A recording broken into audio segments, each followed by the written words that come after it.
Shri Gurudeva Datta. Chapter 48 tells us the importance of the Ganagapur Kshetra.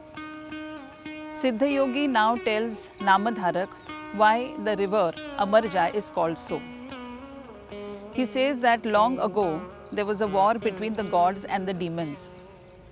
Indra was afraid that all the gods were dying one by one and the Rakshasas, that is the demons, were coming back to life because they had some secret mantra with them. He came running to Shiva and said, "Can you help me and solve my problem that my gods are dying but the Rakshasas are becoming alive again?" He says that even if a drop of one demon, one Rakshas falls on the earth, from there sprouts so many other. This is what we in today's modern science we call as regeneration, which happens in certain microorganisms. Shiva was very angry with this and he said, "Okay, take this pot of Amrit." So this Amrit is nectar or ambrosia and it has been completely consecrated with the Shiva mantra, which later on became popular as Mahamrityunjay mantra. He gave this pot of nectar to Indra and told him to go and sprinkle it on the gods who were dead and they would be revived back to life. Many gods came back to life, and on the return, when Indra went to give Shiva the pot, some water of this fell on earth, and that is what is the river Amarja. So Amarja is supposed to be Amar, that is eternity.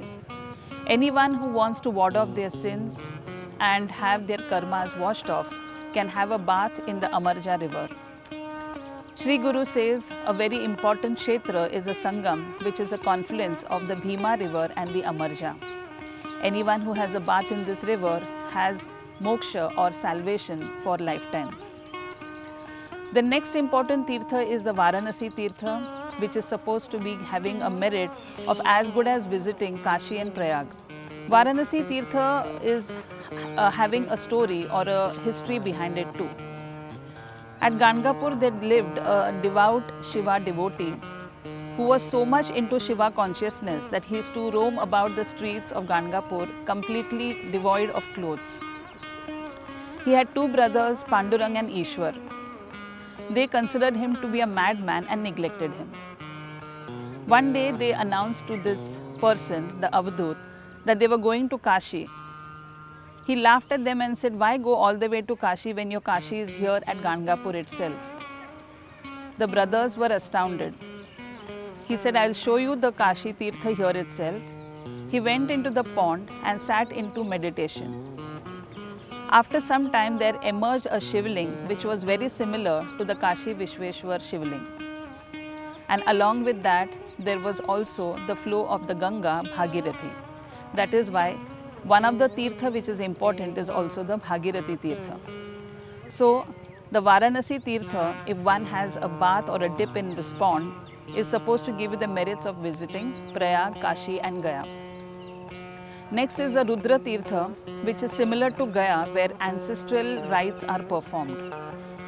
One need not go all the way to Gaya for performing their ancestral duties. They can do it here at the Ganagapur Kshetra itself.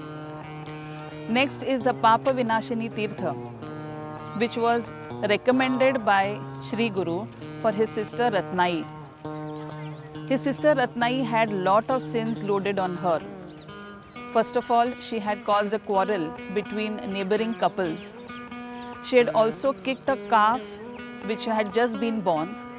And another most important thing which she had done, which was very sinful, was she had killed 5 cats. This of course she did unknowingly and unintentionally, but what had happened was she had kept a pot of water to be boiled on the chulha or the stove.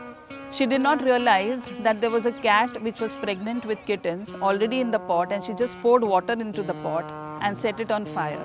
The water started boiling, and along with that the 5 kittens as well as the cat got killed. This was a sin of course, but it was unintentional.